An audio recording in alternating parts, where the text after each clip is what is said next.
Facebook is taking money from China to promote communist propaganda which denies atrocities against the Uyghur Muslims. An investigation has revealed the Silicon Valley behemoth pocketed Beijing's cash to promote articles which downplayed what Washington has called a genocide in Xinjiang, according to the Press Gazette. China Daily and CGTN, the state-backed TV channel recently banned in the UK, had paid Mark Zuckerberg's firm just a few $100s a time to promote posts to millions of. It comes as Facebook, worth £560 billion, was today accused of going to war with democracy as it banned Australians from sharing and accessing news on its website after Sydney threatened to force it to pay media companies for using as Facebook withholds money from Australian media with one hand, so they take it from Chinese media firms with the other and beam communist falsities to millions of people around. They charge just $400 for China Daily, Beijing's propaganda newspaper and website, to promote an article in October which accused Western countries of lies and disinformation. Facebook's advertising analytics website shows the advert was mainly targeted at young men in Nepal, which borders Xinjiang. It shows clips of Western commentators discussing the plight of the Uyghurs and says, politicians,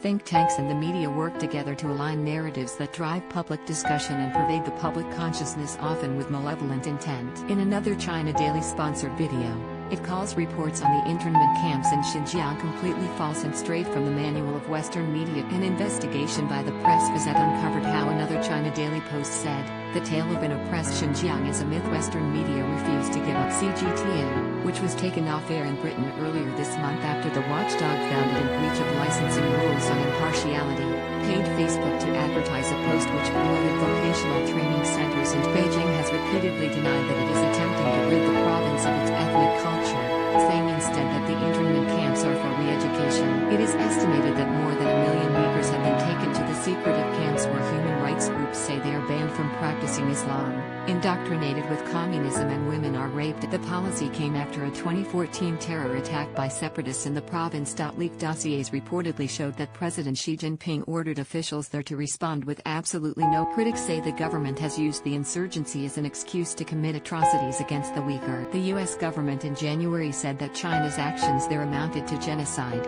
an accusation Beijing dismissed as lies and absurd allegation. In some of the news stories highlighted above from China Daily and CGTN, Facebook stopped running the adverts on the grounds that they failed to declare that they had a political bent, in breach of the tech giant's rule. But many of the adverts ran for several days before this was realized, allowing the propaganda to permeate across computer and mobile phone screens across the globe. Despite Facebook being blocked in China, state-run news outlets like CGTN, China Daily, China Xinhua News, The People's Daily and CCTV use the social media site to promote them. They are among 5 of the 6 most liked news pages in the world on Facebook, with BBC News. Many of their posts appear innocuous, showing off China's Great Wall or its native panda bears, but others are blatantly political. In January 2019, CGTN paid less than $100 for a post quoting a Malaysian diplomat who said, "What we saw during the visit was opposite to some Western media reports, and Xinjiang is seeking an effective way to counter extremism." And in April 2019, China Daily paid $100 to target 1 million Facebook users with a video which showed Mexicans clambering over the border fence into the United States. The month before was a story about catastrophic flooding of farmlands in Nebraska,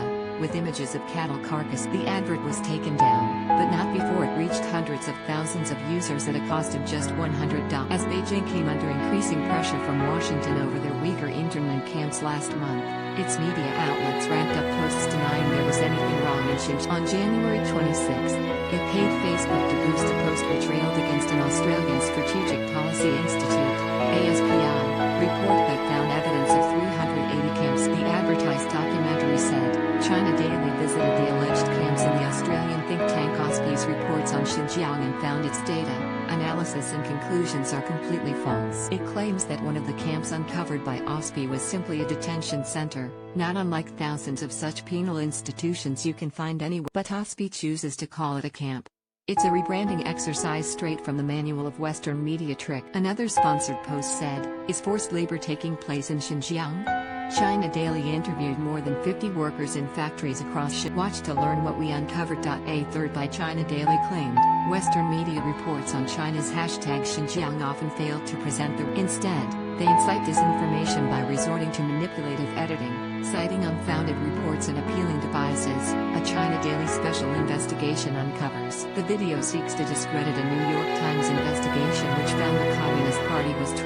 Xinjiang's minorities into loyal comrades for Qi. It also slams BBC reporting and calls coverage by Reuters and the Associated Press. Share this article. Share 410 shares. The Press Gazette uncovered these 3 sponsored posts in Facebook's analytics library on January 29. They have since been deleted. It is understood that these adverts were removed from the records because they were not classified. Records of non-political adverts disappear from the library when the advertiser pauses or stops. Last month, CGTN paid $200 to $299 to promote an editorial which argued Western media distorts #Xinjiang boarding school. Also in January, they paid less than $500 to boost an article titled, "What is the real condition in boarding schools in Xinjiang? What changes have these schools brought to local students?" CGTN's Gui Hua talked to some of the boarders at Shenta Middle School. #Xinjiang.